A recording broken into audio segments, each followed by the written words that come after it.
We have part 2 with Double Barrel Barrett. But first we have the new health minister, shadow minister that is. What's this? Well, stay tuned for the next part, it's pretty good. The Honourable Member for Calgary Nose Hill. Thank you, Mr. Speaker. And I will be splitting my time with the member from Mission Matsqui, Fraser Canyon. When we come together in this place, it should be to help the people of our Confederation. We meet to scrutinize each other's decisions, our policies, our actions, and the use of money that the people we represent have earned. In my time in office, I have watched the power of this place be willfully abdicated to men who seek their own enrichment, affirm their vanity, or hide their incompetence and ignorance. I have watched them lean on those here with honeyed words, promises of riches or position, or if that fails, threats. I've watched many here lose the sense of gravity of the power bestowed upon us by the people we represent. We must put our people first, all of them, regardless of political affiliation, ability to curry favor, or religious belief. We must be radically compassionate, radically selfless, and radically courageous. I have watched those we represent lose faith, or worse, lose an understanding of the power that they hold. And that must end. During this dramatically transitional time in the history of our nation, the choices each of us make from this day forward will determine the power of this place, the unity of our country, and the well-being of our people. And in this place, Mr. Speaker, courage has been lacking. Yesterday's speech from the throne was no different. In the last several years, we've watched our country lose its economic footing. Earlier this year, protests shut down Canada's rail systems. I have watched the people I represent fall into despair as their primary industry came under attack. And then I've watched thousands of Canadians lose their lives and millions more lose their jobs, their mental health, their homes, and their families due to the collective failure of those on the government side of the House to have the courage to challenge power, to question the status quo, and to acquiesce to a man who has long ago lost the moral authority to govern. This year, after the rail blockades, with the reports of a new infectious disease emerging in China, this man was comfortable telling Canadians that there was no person-to-person transmission of the spread of COVID-19. His MPs, they nodded and clapped. The result was Canadians losing their lives and their jobs. He had no compunction telling Canadians that border control measures and masks didn't work, and his MPs nodded and clapped. The result was Canadians losing their lives and their jobs. He sent critical supplies of personal protective equipment to China when we had a shortage. His MPs nodded and clapped. The result was Canadians losing their lives and their jobs, and he allowed for the shuttering of the federal early warning system for public health dangers. He failed to develop a process that would allow for the full but timely review of rapid and at-home tests for the novel coronavirus, and his MPs have not pressed this issue, haven't pressed this issue. And the result has been Canadians losing their lives and their jobs. And he has not been transparent about his plans for the procurement and distribution of a potential vaccine for the COVID-19 virus. And while he was doing this, he was awarding contracts to a charity run by two guys that gave his family members hundreds of thousands of dollars in celebrity appearance fees, and who did, and you should watch this, Mr. Speaker, this super woke video on MTV Cribs, which showcased their charity as a cultish mess of celebrity appropriation of African culture of the worst order. It is no doubt this contributed to his inability to secure a seat on the UN Security Council, because the picture the international community now has of him is as a dilettantish practitioner of blackface. So when my colleagues were able to compel documents related to this scandal, even though he had shuttered Parliament, he went one step further and prorogued this place. That is, fully shut it down in order to prevent the rest of Parliament from questioning him. He also lost his finance minister under a cloud of scandal, and that was 5 weeks ago. During that time, Canada has lost more lives, more jobs, and wobbled listlessly as the world around us changes and becomes more unstable. His fig leaf for this action was to provide a new vision for the country, a plan, but he did not deliver. His throne speech took no responsibility for the failures he made in preaching wrong information, not just preaching it, but like doubling down on it and dismissing any questioning of the information that he was providing as wrong thought. He took no responsibility for that, and he has no plan and presented no plan to fix these systems that allowed Canadians to be told that there were things like no person-to-person transmission of the virus, that masks shouldn't be worn, and that border controls were racist. There were no plans to move hell and high water to get rapid testing technologies reviewed. There was no mention for the relief for the people in my riding who work in the energy sector. The speech was panned by the AFN National Chief last night. There was no action towards reconciliation. The Liberal Party has promised childcare since 1997, and last night on national television, his minister could not tell Canadians how many spots they proposed to create, in what parts of the country, under what program, by when, and how much it would cost. The same goes for lowering drug costs for Canadians or a plan for Canadians to have access to the pharmaceuticals that he needs. This was the theme of the entire speech, Mr. Speaker. 5 weeks lost during a pandemic with an attempt to distract Canadians from scandal with a bunch of garbage seemingly hastily written on the back of a napkin when a real plan was needed. To say, and on the same day, Mr. Speaker, that this load of something was delivered, that it was reported that there were 301 opioid-related deaths in Alberta between April and June. There was nothing in his speech about how to save the lives of these people. 128 people in Alberta died of COVID-19 during the same period. For this Prime Minister, be it COVID or opioid deaths, he seems to be willing to ignore pandemics when it suits him.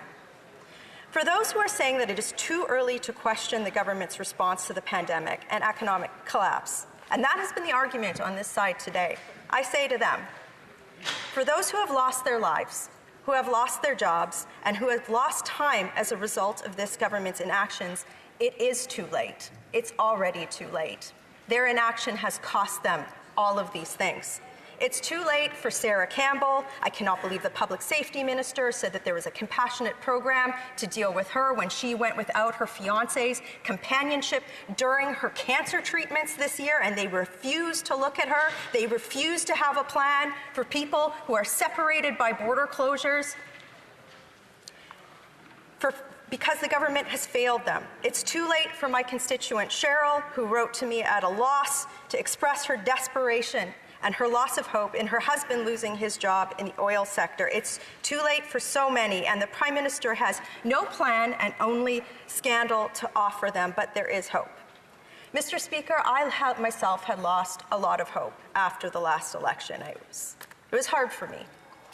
The people I represent, they're not in a good spot. Many of them are fighting mental health issues from the loss of work, and they are struggling to make ends meet. They feel isolated and ignored by the people in charge of this nation.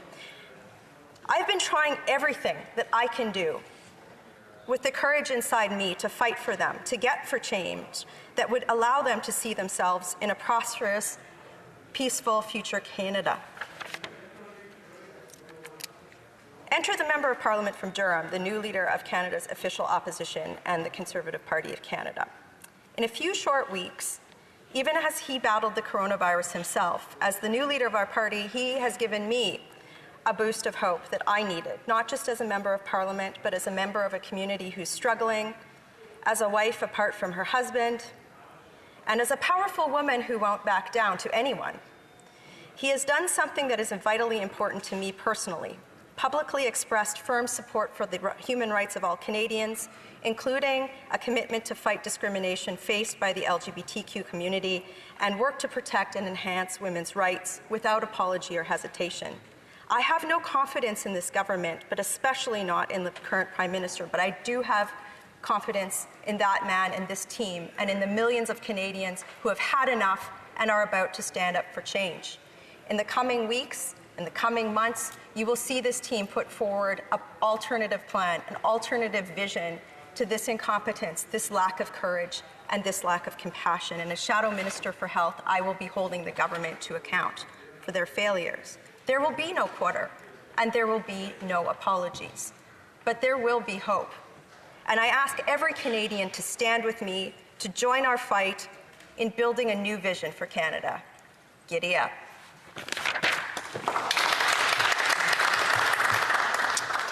Question. A sharp uptick in COVID-19 cases is prompting governments to impose fresh lockdown measures. Denmark, Spain and Greece are among those trying to curb infections. And that's making investors jittery about a recovery. European shares fell to two-week lows on Monday. With a lack of US stimulus also weighing on sentiment, the MSCI World Equity Index, which tracks shares in 49 countries, was down over 1%. London's FTSE 100 and Germany's DAX were down 3.3% and 3.1% respectively. Oil prices also fell, with Brent crude down 2.2% in early deals. Banking shares were among the biggest losers. That was after a media report over the weekend accused several global banks of moving large sums of allegedly illicit funds over nearly 2 decades. HSBC shares plummeted to a 25-year low in Hong Kong.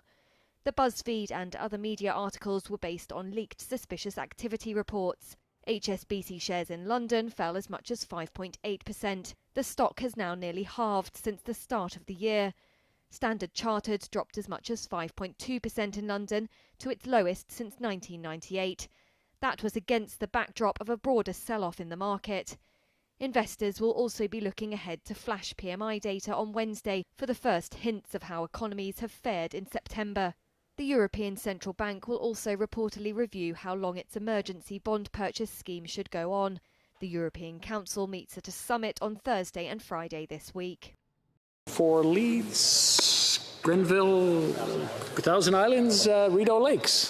Thank you very much, Mr. Speaker. That's a lasting tribute from my predecessor, the late Gord Brown, that our riding reflects all of the beautiful attributes of my constituency.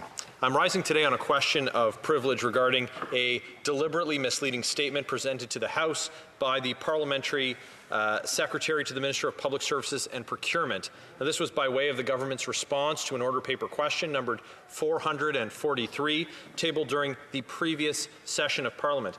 Back on May 11, 2020, I asked the government, through that written question, about the construction and renovations at Harrington Lake, projects which came to light this spring. Specifically, I asked for the estimated costs of A, each new building or other structure constructed or in the process of being constructed, and B, all renovations.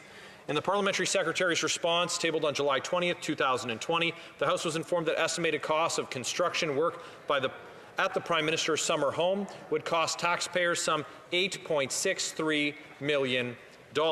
Subsequently, on August 4th, 2020, the Canadian Taxpayers Federation published an online article entitled, quote, "Prime Minister's Cottage Renos Cost More Than Disclosed to Parliament," close quote, which informs readers that an access to information request revealed that annual expenditures totaled more than $10 million.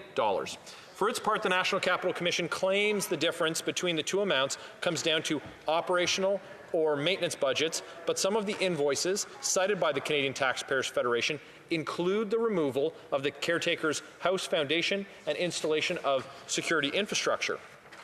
Well, those, Mr. Speaker, do not sound like operational or maintenance items. Those are capital items.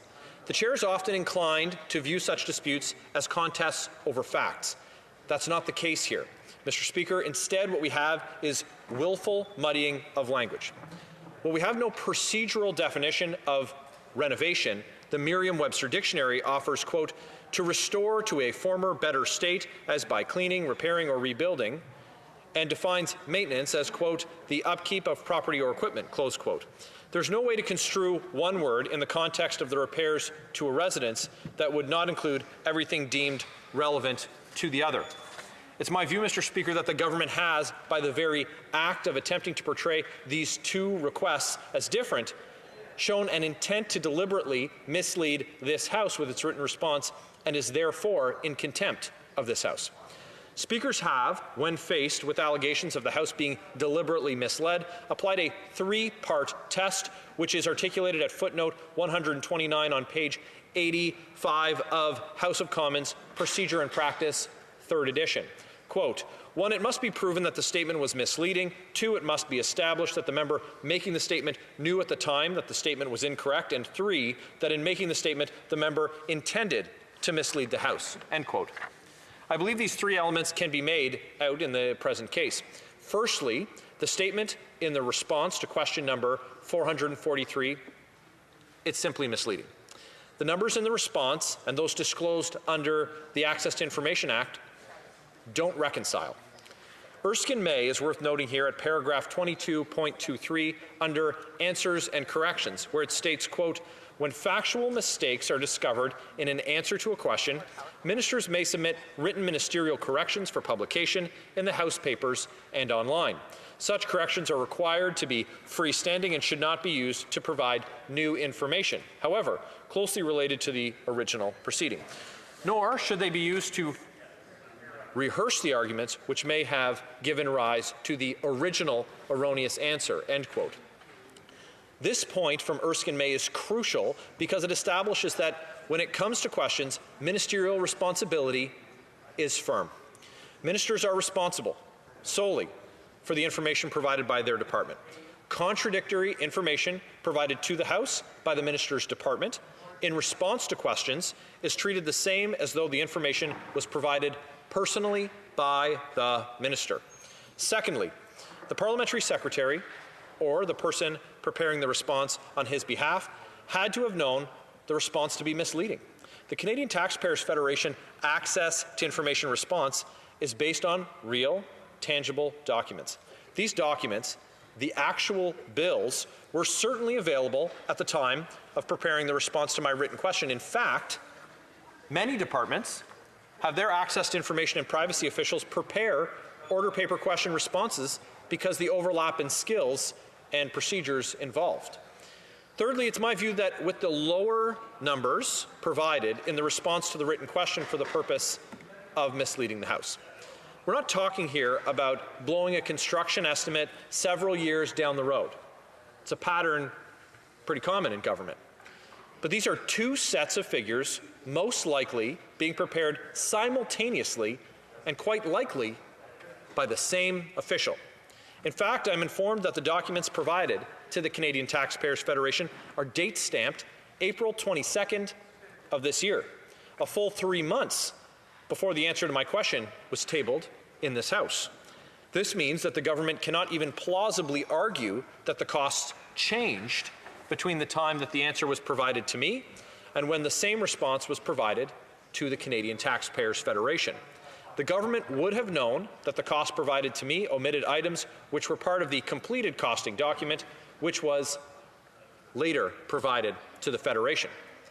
What's more, Mr. Speaker, is you may recall how the whole matter of the Harrington Lake renovations came to be on the public radar. My colleague, the Honourable Member for Carleton, first raised questions about whether there had been construction going on at the Prime Minister's luxury cottage. He was mocked.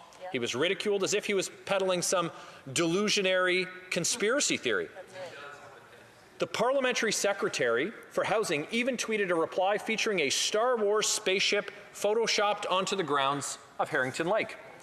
Well, it's clear that the government has taken a communication strategy to avoid well-deserved scrutiny for these extraordinary expenditures at a time when so many Canadians are struggling. Yes. As my colleague eloquently said when the truth came out, proving he'd been right all along, quote, "It sounds like they have effectively built the Prime Minister a new waterfront mansion while his old mansion is renovated, and they are trying to cover it up with complicated stories about how they have just moved the caretaker's derelict cottage up the road.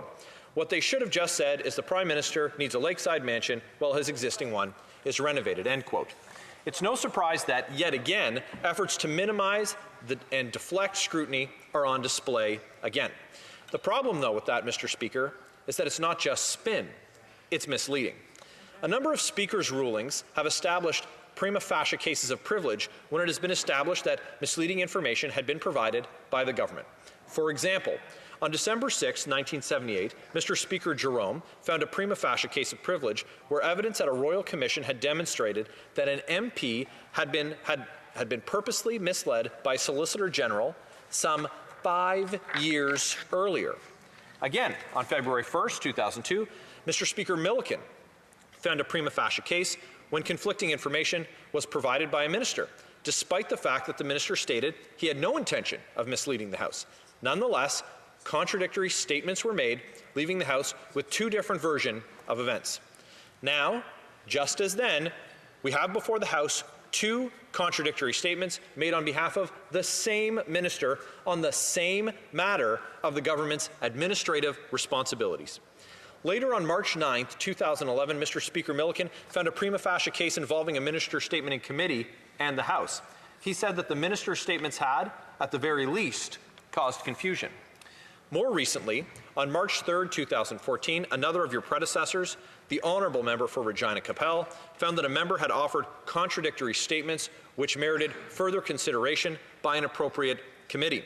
It's normally a cliche that the chair cannot judge the quality of a government's response, whether oral or written, but those responses are not beyond the chair's jurisdiction on contempt. As Madam Speaker Sauvé said on December 16, 1980 at page 5,797 of the debates, quote, "While it is correct to say that the government is not required by our rules to answer written or oral questions, it would be bold to suggest that no circumstances could ever exist for a prima facie question of privilege to be made where there was a deliberate attempt to deny answers to an honourable member." End quote. Before wrapping up, I should offer a comment about the timing of my intervention. The procedural authorities state that a question of privilege must be raised at the earliest opportunity. I had planned to raise this matter at the sitting scheduled for August 26th, but the Prime Minister's decision to shut down Parliament with prorogation robbed me of that opportunity. Despite prorogation, the Chair is perfectly capable of entertaining a question of privilege arising during the previous session. As Bosch and Gagnon point out at page 81, quote, "Instances of contempt in one Parliament may even be punished during another Parliament," end quote. Of course, in the present situation, we are talking about different sessions of the same Parliament. In closing, Mr. Speaker, should you agree with me that there is a prima facie case of privilege here, I will be prepared to move the appropriate motion. Thank you, Mr. Speaker. I want to thank the honourable member, and I'll take it under advisement and return to the House with a ruling. Okay, so the Speaker of the House, who's a Liberal, has to make a decision on everything that was just brought forward. So that'll come in a couple of days. We'll find that out. We'll let you know as soon as we know. That's pretty interesting. He brought up something very big, and wow, can it get any more interesting than this? Leave your comments below and have a good night.